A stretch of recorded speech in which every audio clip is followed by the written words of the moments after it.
Mengejutkan, jadi satu kata yang paling tepat untuk menggambarkan kepergian Paolo Maldini dari AC Milan. Sosok yang diketahui hanya hidup untuk AC Milan dan sepak bola itu tiba-tiba diusir dari kursi manajemen klub. Kira-kira apa penyebabnya? Dalam sebuah pertemuan singkat dengan pemilik saham tertinggi AC Milan saat ini, yaitu Gary Cardinal, Paolo Maldini resmi dibebas tugaskan dari jabatannya sebagai direktur teknis. Alasan sang pemimpin melepas Paolo Maldini adalah reorganisasi. Entah apa makna yang lebih dalam dari kata reorganisasi tersebut, yang jelas keputusan itu berhasil memantik amarah dari berbagai kalangan. Tak hanya para penggemar yang menganggap sikap Gary Cardinal sebagai pemimpin bodoh, sejumlah pemain seperti Rafael Leao hingga Theo Hernandez juga merasa terkejut dengan kabar tersebut. Setelah ditelusuri lebih lanjut, pemecatan Paolo Maldini secara tiba-tiba dari kursi manajemen adalah karena sang direktur teknis dianggap meminta anggaran yang terlampau tinggi pada bursa transfer musim panas tahun 2023 ini. Paolo Maldini, yang tentunya telah melakukan hitung-hitungan secara matang, menganggap dana yang diminta untuk melakukan aktivitas transfer sangatlah wajar. Mengingat AC Milan telah mengalami kemajuan yang cukup pesat, terutama ketika menilik perjalanan mereka yang sampai ke babak semifinal Liga Champions Eropa 2022-2023 kemarin. Diperkirakan dana sebesar 100 juta euro atau 1,6 triliun rupiah masuk ke kantong penghasilan klub. Paolo Maldini ingin skuad yang lebih kompetitif di setiap lini.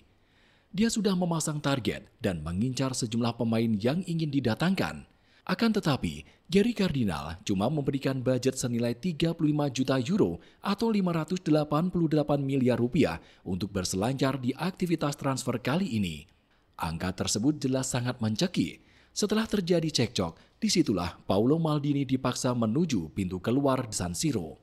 Sumber lain mengatakan bahwa Gary Cardinal tak benar-benar percaya kepada rencana yang disampaikan oleh Paolo Maldini setelah apa yang terjadi pada sosok Charles De Ketelaere.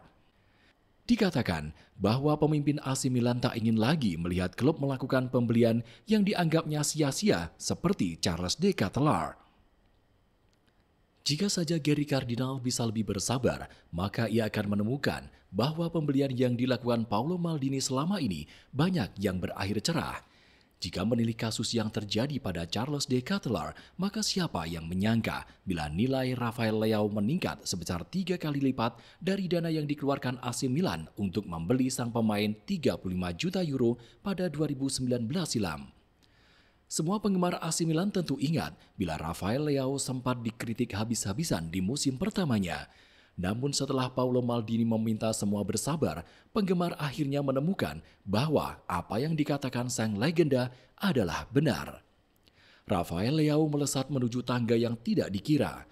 Ia tumbuh menjadi bintang baru AC Milan dan yang terpenting, pengaruh yang ditampilkan sukses memberikan gelar kepada klub kecintaan penggemar. Untuk Charles De Ketelaere, Paolo Maldini sudah meminta kepada semua untuk bersabar. Ia melihat ada talenta istimewa dari pemuda Belgia. Sekitar tahun depan atau tak lama lagi, Maldini menganggap kalau Charles De Ketelaere bakal menunjukkan kemampuan aslinya. Kinerja Paolo Maldini tidak bisa diputus hanya karena belum tumbuhnya performa Charles De Ketelaere di musim pertama bersama AC Milan. Sebagai bukti, kita bisa melihat sosok Malick Thiaw yang didatangkan dengan mahar 5 juta euro atau 84 miliar rupiah, di mana harganya sekarang sudah naik sebesar 2 kali lipat. Selain itu, kita juga bisa menyaksikan bagaimana Pierre Kalulu yang tumbuh menjadi pusat perhatian di skuad AC Milan saat ini. Didatangkan senilai 500.000 euro, bintang muda asal Prancis itu kini bernilai 30 juta euro. Soal keputusan lain, siapa yang menyangka bila penolakan Paolo Maldini akan sosok Ralf Rangnick bakal melahirkan pelatih pembawa gelar juara seperti Stefano Pioli? Belum lagi sikap Paolo Maldini yang ngotot menghadirkan Zlatan Ibrahimovic ke San Siro.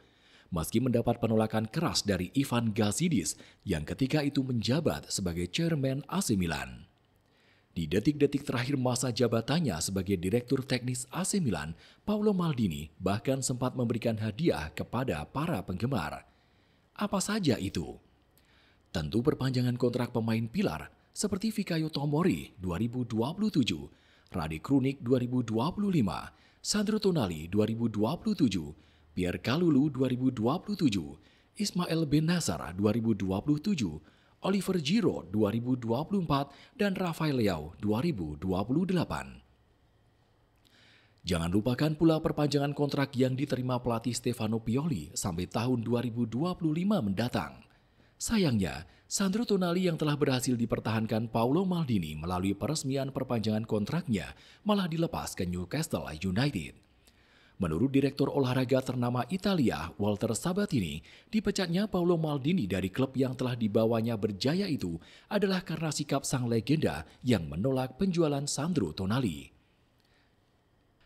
Saya percaya bila kendala penjualan Sandro Tonali ke Newcastle United adalah Paolo Maldini, dia tidak akan pernah setuju dengan kesepakatan itu, kata Walter Sabatini kepada Radio 24 via Tutto Mercato Web.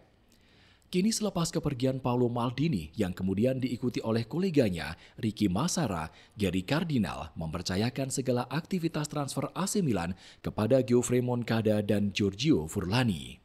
Dua sosok tersebut akan dibantu oleh Stefano Pioli dalam memantapkan pilihan. Sejauh bursa transfer musim panas tahun 2023 berjalan, AC Milan memang sudah berhasil mendatangkan sejumlah nama tenar. Namun hal tersebut tentu belum bisa menjadikan pembuktian apakah Geoffrey Moncada dan Giorgio Furlani benar-benar mampu menggantikan sosok Paolo Maldini dan Ricky Massara. Jangan sampai duet tersebut kembali mengingatkan penggemar akan duo Massimiliano Mirabelli dan Marco Fasone.